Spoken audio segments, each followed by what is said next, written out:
For 3 years, the world heard nothing from Princess Latifah, daughter of one of the world's richest men and ruler of Dubai, Sheikh Mohammed.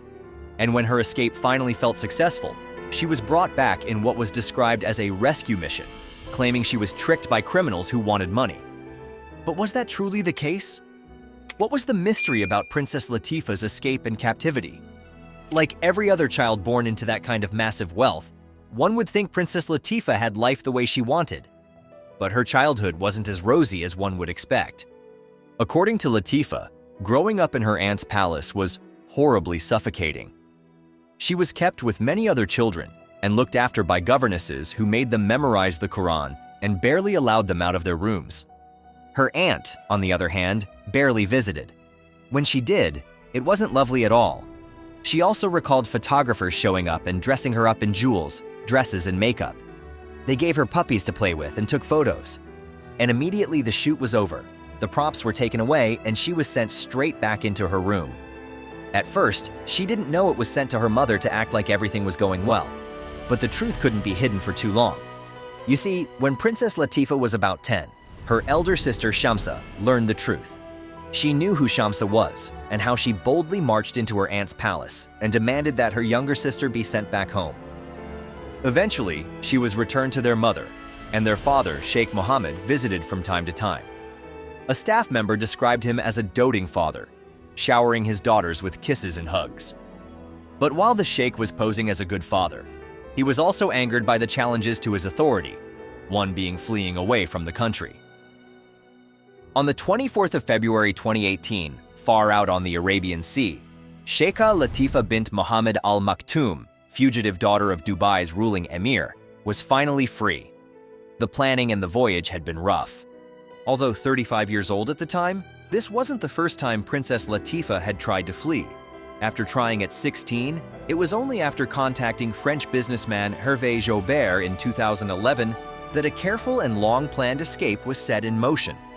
Since setting out on an inflatable boat and jet ski a few days before, she had been swamped and soaked by the powerful waves of the sea before finally climbing aboard in a US-flagged yacht she had secured for her escape.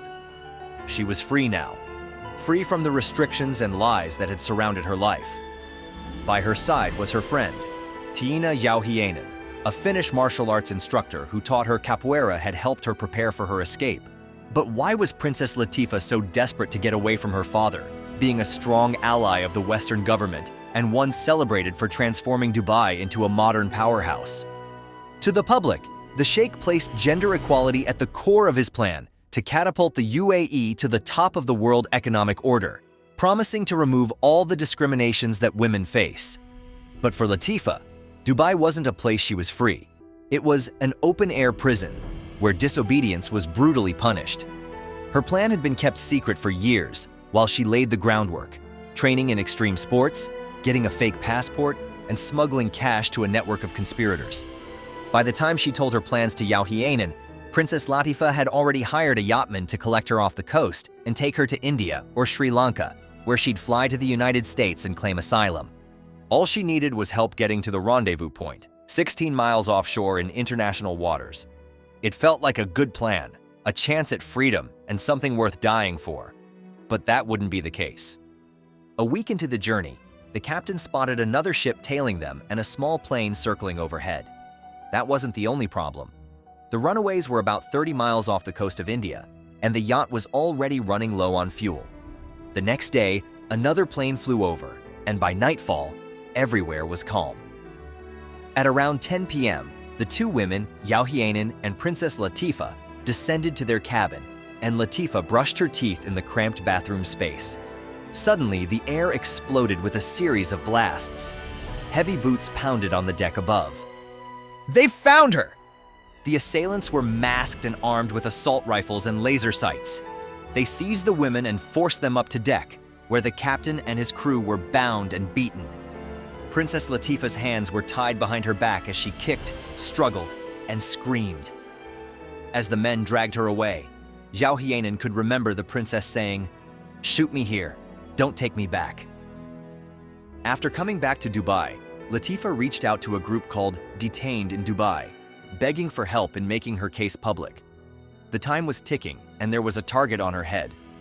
two human rights campaigners at the organization, David Hay and Rada Sterling, began to verify Latifah's identity, and then, one night in early March, Sterling received loads of panicked messages, but when she texted back, there was no response. After the two understood the dire situation Princess Latifah was in, they filed a missing persons report with Scotland Yard and informed the Indian coast that a US-flagged yacht had vanished from the sea. But no authority wanted to take up the case. Days went by with no news at all, and then miraculously, the campaigners received an email from a lawyer in Florida containing Latifah's escape videos and instructions to release them. If you are watching this video, it's not such a good thing. Either I'm dead or I'm in a very, very, very bad situation, she said to the camera. What do I talk about? Do I talk about all the murders? Do I talk about all the abuse I've seen? Princess Fatima described her ordeals in the video. Soon after the release, several newspapers picked up the story of Dubai's runaway princess, and Sheikh Mohammed gave no comment at all. The only carry-along the campaigners got was from Zhao Hienan and Jalbert, the man who helped in Princess Latifah's escape. The yacht, Nostromo, had been escorted to the UAE, where the two of them were interrogated for more than a week. After the video was released, Zhao Hienan and Jalbert were released and went to London, where they had a press conference with Sterling and Hay for the release of Princess Latifah. Not long after, a campaign arose to free Princess Latifah. The group reported her abduction to the United Nations. Then they contacted the BBC and began to make a documentary about the escape. Finally, after much silence, the Dubai government released a response saying that the princess had not tried to escape, but had been kidnapped by Jalbert. They painted it that she was safe and was looking to celebrate her birthday in peace and privacy. For 6 months, Princess Latifah had no visitors. She staged a 20-day hunger strike in September, but was met with no response. On December 6th, she was visited by Princess Haya, the youngest wife of Sheikh Mohammed, with gifts. Princess Haya confirmed that Latifah was pale and looked vulnerable. A week later, Princess Haya visited again and invited her to lunch with Mary Robinson, the former UN High Commissioner for Human Rights and the ex-president of Ireland. Princess Haya, herself being a former UN Goodwill Ambassador, invited Robinson to assess her condition. What was supposed to be a safe space and assurance for Princess Latifah didn't go as one would think it would. Princess Latifah described Robinson as uninterested, and she just chimed in and shared her own stories. Afterwards, the princess was asked to pose for photographs, which were definitely going to be used for propaganda. Using it as a trump card, the Emirati government sent the photographs to the UN as proof that Princess Latifah was receiving adequate care and support. They even offered to have guards follow her out to shop for books, just so she could be photographed in public for supposedly looking and doing well. But that was very far from the truth.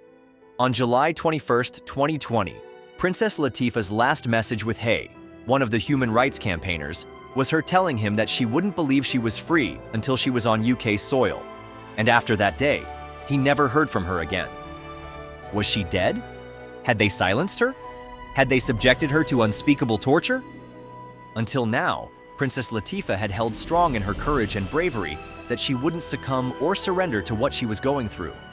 But the studded silence sent fears into the hearts of Hay and Zhao Hienan, and so the two of them knew that they had to do what would catch the world's attention. 7 months after losing contact, Latifah's friends sent secret videos to the United Nations and allowed the BBC to air them. The footage showed Latifah, her voice barely above a whisper, revealing a heartbreaking truth. "I'm a hostage. This villa is my jail." The world watched in stunned silence.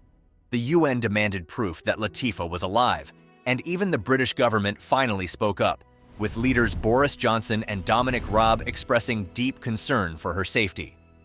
That same year, Queen Elizabeth II canceled Sheikh Mohammed's special invitation to the royal box at Ascot.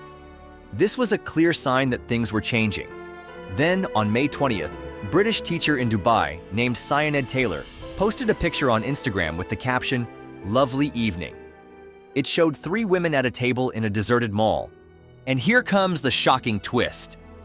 Next to Taylor was exactly who you thought of, Princess Latifah. There were other sightings of Princess Latifah afterwards.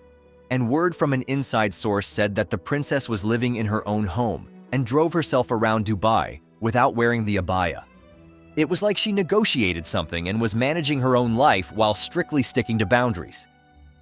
But does that mean the sacrifice, campaigns, and risks of David Haig and Yao Hienan, as well as other supporters, went in vain?